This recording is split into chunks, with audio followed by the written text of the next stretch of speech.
Hello दोस्तों, मैं Shri Shraddha garden Rewa से बोल रही हूँ। दोस्तों, ये मेरे अपराजिता का पौधा लगा हुआ है इस प्लॉट में। ये पॉट है, ये किचन से, ये मेरे यही घर से ही निकला था, वेस्ट का है। मैंने इसे को काट के लगाया है और ये पानी की निकासी के लिए बीच बीच में, और नीचे भी होल है कि पानी निकलता रहे, जो जड़ों में जमाव ना करे। तो दोस्तों, आज मैं इसकी केयर के बारे में बताऊंगी कि मैं इतने फ्लावरिंग कैसे मुझे मिल रहे हैं। साथ में देखिए मेरे बेलपत्री भी लगी है, और पेप्टिसाइड भी बताऊंगी। जो वो पेप्टिसाइड ऐसी है मेरे पास कि जो वो खाद का भी काम करती है, अच्छी फर्टिलाइज़र जिसको कहते हैं उपयोगी फर्टिलाइज़र, जो पौधों पत्तियों में चमक लाती है और पेप्टिसाइड का भी काम करती है। ये देखिए, इसको अपराजिता भी कहते हैं, जिसकी कभी पराजय नहीं होती। ये भगवान को बहुत प्यारा है। ये 2 कलर का होता है, वाइट और ये ब्लू। और एक ये लगा है, मेरे कई सारे लगे हैं। मैं तो ये 2 का वीडियो बना रही हूँ। ये तो मैं इसको शेप में दे दी हूँ, और इससे एक ये फ़ायदा है कि इसके प्रूनिंग इतनी जल्दी करना पड़ता है कि जो मेरे अन्य गमलों में भरने के काम में आ जाता है, जो मैं फर्टिलाइज़र के रूप में उपयोग कर लेती हूँ, जिसको मैं कहते हैं गार्डन वेस्ट। तो दोस्तों, इसको अपराजिता कहते हैं, कोई विष्णुकांता कहता है, कोई कृष्णकांता कहता है। ये भगवान को बहुत प्रिय है। मैं भगवान को चढ़ाने के लिए ये पेड़ लगाई थी कि इसके फूल मैं भगवान को चढ़ा सकूं।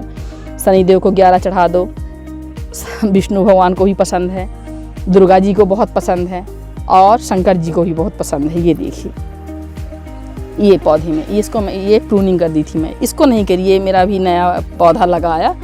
तो जैसे मैं एक बार 10 वर्ष पहले लगाई थी, किसी ने कहा बहुत अच्छा होता है, ये भगवान को बहुत पसंद है, तो मैं नर्सरी से ले आई थी। और आज देखिए, इसके बीज झड़ झड़ के मैंने नहीं लगाया, मेरे हर पौधों में लगा है।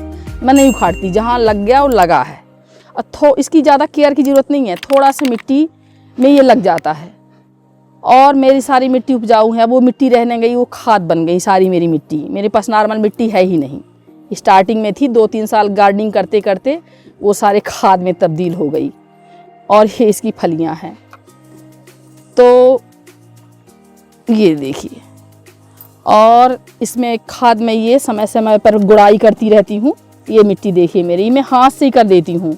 ये इतनी उपजाऊ मिट्टी और इतनी भुरभुरी, तो करके इसमें मैं एक मुट्ठी, जब भी मैं किसी भी पौधे में गुड़ाई करती हूँ, एक मुट्ठी खाद डाल देती हूँ, जो खाद का काम भी करती है, राख, और पेप्टिसाइड का भी काम करती, फंगस नहीं लगने देती पौधों में।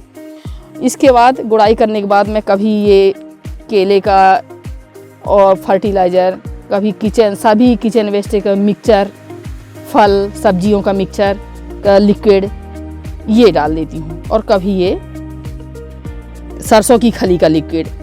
सरसों की खली बेस्ट खाद है, इसमें सारे पोषक तत्व रहते हैं। और कभी दोनों को मिक्स करके सरसों खली और केले का लिक्विड मिक्स करके मैं डाल देती हूँ, जो सभी पोषक तत्व मिल जाते हैं।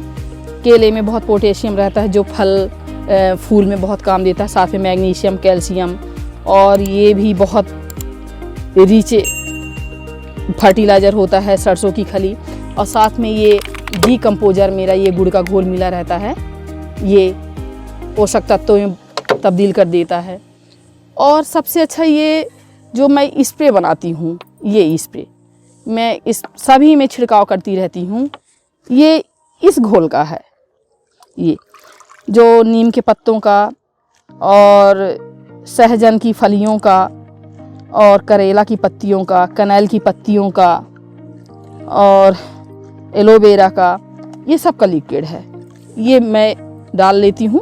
और साथ में थोड़ा ये कैल्शियम चूने का ये घोल बना रहता है, तो ऊपर का मैं पानी डाल लेती हूँ, जो कैल्शियम का काम करता है। और सभी में पौधों में बीच बीच में ऐसे छिड़काव करती रहती हूँ, जो कीड़े नहीं लगने देता, पत्तियों में चमक लाता है, और फ्लावरिंग में भी मदद करता है।